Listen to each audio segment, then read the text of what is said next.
Well, last weekend, the United Auto Workers Union announced it had reached a tentative deal with Stellantis to end their 44-day strike against the automaker. And that agreement boosts pay for union members, but it also calls for the reopening of the idled Belvidere assembly plant. Congressman Bill Foster joins me now to talk about that agreement, what it means for Illinois and his district. Congressman, thanks for being with us.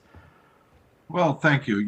For ever since 1965, the Belvidere Chrysler, now then Fiat, then Stellantis assembly plant has been the beating heart of Belvidere. Yeah, anyone who's And driven to Rockford along I-90 has seen it just off the highway. They used to put a Jeep up on rocks there to because they were so proud of what they built. But in March, it shut down. 1,500 workers were idled.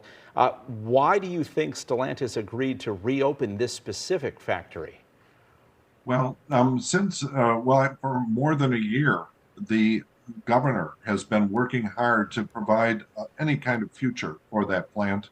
And I started representing the Belvidere area at the beginning of the year, and when the idling of the plant was announced, with a widely held suspicion that the production was going to be shifted to Mexico, it became an emergency.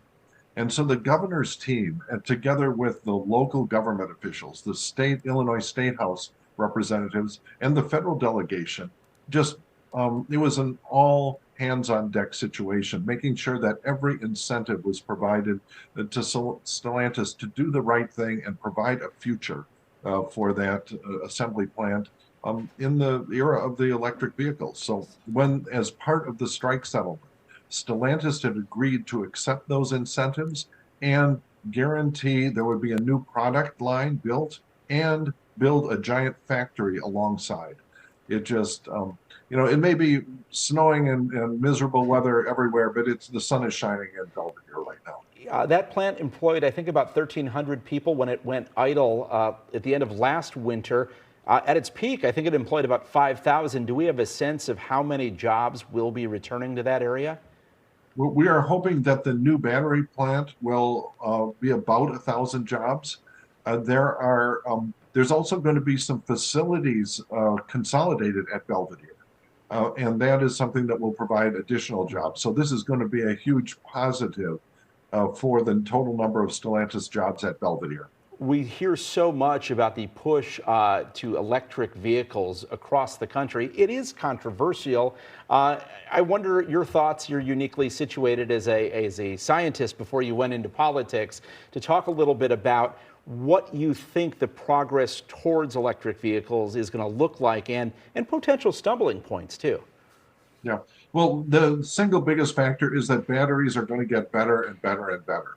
And we should take some pride in Illinois. A lot of the vehicles that are on the road today use battery technology that was developed at Argonne National Lab in my district down in Lamont.